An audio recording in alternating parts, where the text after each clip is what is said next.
القرآن اللہ تعالیٰ تمہاری قسموں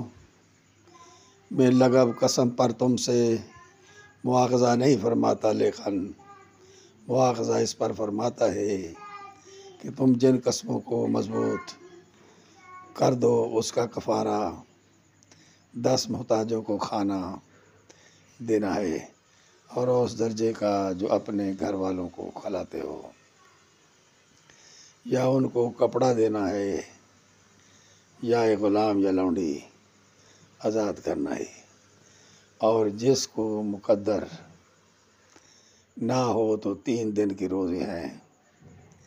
یہ تمہاری قسموں کا کفارہ ہے جبکہ تم قسم کھا لو اور اپنی قسموں کا خیال